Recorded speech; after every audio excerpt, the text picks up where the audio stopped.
YCP కీలక మాజీ నాయకుడు, రాజ్యసభ మాజీ సభ్యుడు విజయసాయిరెడ్డి మీద రీసెంట్గా వైసీపీ అధినేత జగన్మోహన్ రెడ్డి తీవ్ర వ్యాఖ్యలు చేసిన సంగతి మనకు తెలిసిందే. అయితే ఆ వ్యాఖ్యలు మైలేజీ ఇస్తాయి అనుకున్నారేమో కానీ పార్టీ నేతల నుంచే విమర్శలు వచ్చేలా చేస్తున్నాయి. సాయిరెడ్డిని కెలికి తప్పు చేశారు సార్ అంటూ ఒకరిద్దరు సీనియర్ నాయకులు తాజాగా జగన్ చెవిలో వేశారు అంటూ ఒక వర్గం మీడియా బాగా స్ప్రెడ్ చేస్తుంది ఈ న్యూస్ని. ఆ ఇద్దరు కూడా జగన్మోహన్ రెడ్డికి అత్యంత సన్నిహిత నాయకులై ఉన్నారని చెప్తున్నారు. ప్రస్తుతం విజయసాయిరెడ్డి సైలెంట్గా ఉన్నారని, ఆయన్ని అనవసరంగా ఇబ్బందికి తెచ్చుకుని అంటే ఒక కొత్త శత్రువుని తయారు చేసుకున్నట్టే అవుతుంది.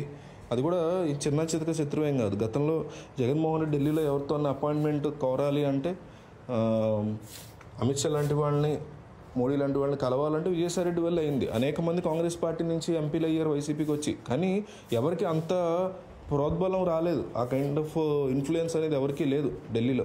బట్ విజయసాయిరెడ్డి అనేకసార్లు ప్రూవ్ చేసుకున్నారు. జగన్ని అధిష్టానానికి, కేంద్ర పెద్దలకు దగ్గర ఏదో ఒక పాయింట్లో దగ్గర చేయగలిగింది మాత్రం విజయసాయిరెడ్డి. సో అలాంటి కంప్లీట్ నాలెడ్జ్ ఉన్న వ్యక్తిని శత్రువుగా మార్చుకోవడం అనేది ఖచ్చితంగా డేంజర్ పాయింట్ అవుద్ది. అట్లాగే అన్నిటికి మించి విజయసాయిరెడ్డి కూడా ఎక్కడ జగన్ని తక్కువ చేసి మాట్లాడాల.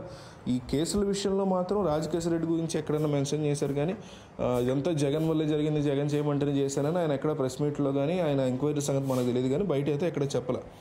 సో గుంటూరుకు చెందినటువంటి ఒక వృద్ధ నేత జగన్మోహన్ రెడ్డికి ఈ విషయంలో సాయిరెడ్డి కనుక అప్రూవర్గా మారితే చాలా ఇబ్బందులు అవుతాయి అనేటువంటి సలహా ఇచ్చినట్టుగా వార్తలు వస్తున్నాయి. ఇంకొక పక్క నుంచి వస్తున్న మాటలు ఏంటంటే, జగన్ని సపోర్ట్ చేసే వాళ్ళు అంటుంది ఏంటంటే, లేదు అట్లాగే చెప్పాలి, లేదంటే పార్టీల నుంచి బయటికి వెళ్ళిన ప్రతి ఒక్కరిని మనం ఏమీ ఇది చేయక్కర్లేదు, నిజంగా తప్పు ఉంటే కనుక జరగాల్సింది జరుగుతుంది చట్ట ప్రకారం, లేదా కూటమి ఏదైనా కుట్ర చేస్తే దాన్ని ఎదుర్కోవడానికి జగన్ సిద్ధంగానే ఉన్నారు. కానీ ఏ మూలా కూడా పొరపాటున కూడా విజయసాయిరెడ్డి లాంటి వాళ్ళని క్షమించడమో లేకపోతే అలాంటి వాళ్ళని పట్టించుకోకుండా ఉండడమో చేయకూడదు.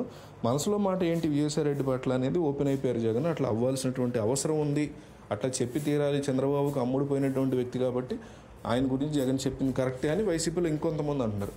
సో మరి జగన్ అట్లా ఓపెన్గా విజయసాయిరెడ్డి గురించి మాట్లాడడం ఏంటి, ఆ కథ ఏంటి, దాని గురించి మీకేమనిపించింది? ఎట్లా డీల్ చేస్తే బాగుంటుంది విజయసాయిరెడ్డిని, లేదా ఇక మీద విజయసాయిరెడ్డి జగన్ని, జగన్ విజయసాయిరెడ్డి ఎట్లా డీల్ చేస్తే బాగుంటుందని మీరు అనుకుంటున్నారో కామెంట్ చేయండి.